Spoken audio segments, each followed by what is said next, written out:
Thanks for joining us on the John Mendola Show. We are driven by McCarthy Tire and Automotive Centers. Let's talk Wyoming Area baseball. Ron Musto, the head coach, joining us right now. Well, Coach, for you, your team is really out to a fantastic start, graduating so much talent from last year. And the guys are stepping up, or you're stepping up, but a combination right now, you guys are getting some wins.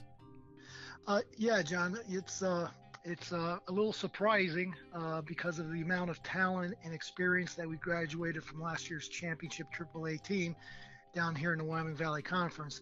However, it's not as surprising when you look at their work ethic and their talent level and skill sets of the kids that we have. We're winning with pitching, defense, and trying to get a run an inning. We've only put back-to-back base hits together in 2 innings thus far in the season. So we're trying to get them on, get them over, and get them in. Well, earlier in the season, I think you guys were doing a little bit of everything, bunting and finding ways to win. In the last week or so, you guys are putting up some runs and, again, some good pitching. And tell us how these guys are responding. Is it just a matter of putting in that work ethic, whether it was in the gym this year or putting it out on the field right now?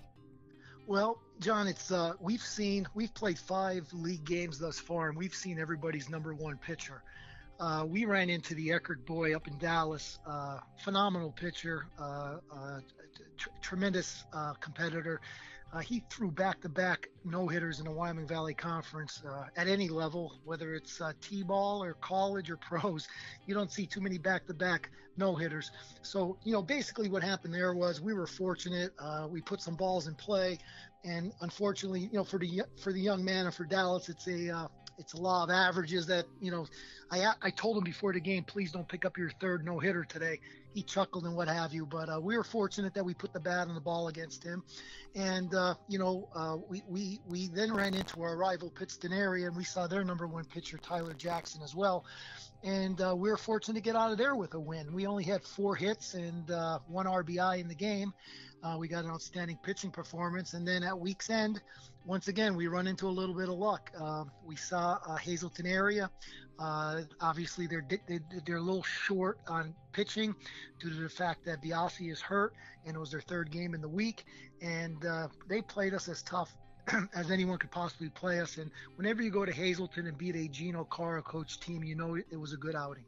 Coach, let's talk on your end about your pitching and the guys stepping up. And you put a couple guys in our preview magazine, said these guys are going to be our leaders. And right now they pretty much have been your leaders. And whether it's on the mound or playing different positions for you, these guys are stepping up.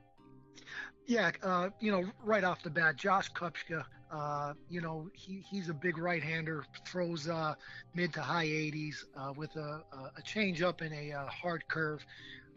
Great savvy on the mound. He's been able to have a hand in 3 of our wins thus far. He leads the league in strikeouts down here in the Wyoming Valley Conference. And then basically the reason why we won the Pittston Area game was because of Tyler Dougherty and Cory Lescavage, and not to mention Brandon Charney. Charney threw 1 hitter through the first 5 innings. Kopcza came in for the save, but Dougherty and Lescavage made all the plays in the field, and that's what we have to do. We have to throw strikes, make the routine plays, and play for a run and inning. Guys like that playing well for you. Then you get a kid like Benita at the top of the order. He's playing well right now for you. I'm sure there's some other guys. Mention a few other guys that you feel that have stepped up their game here for the Warriors to put you in the position you're in, even though you have a tough week coming up this week. Well, John, I'd like to look at anybody else's box score in District 2. We've had 5 different starting lineups through the first 5 games.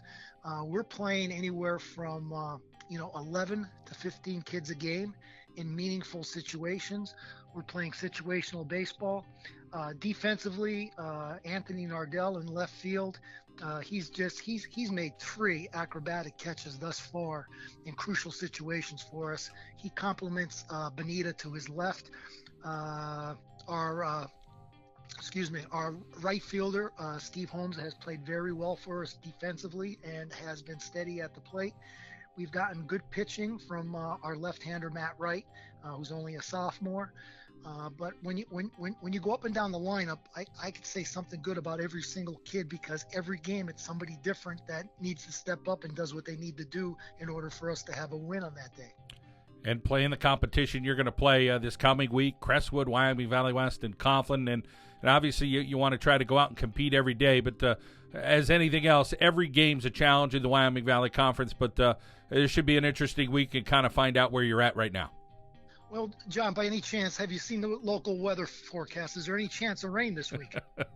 There is some chances of rain, yeah. There is. Well, listen, first of all, Crestwood is probably the sleeper in the league, but no more. I mean, how many teams beat Hazelton 1-0 and Valley West 1-0 with the offensive production that they put on the field?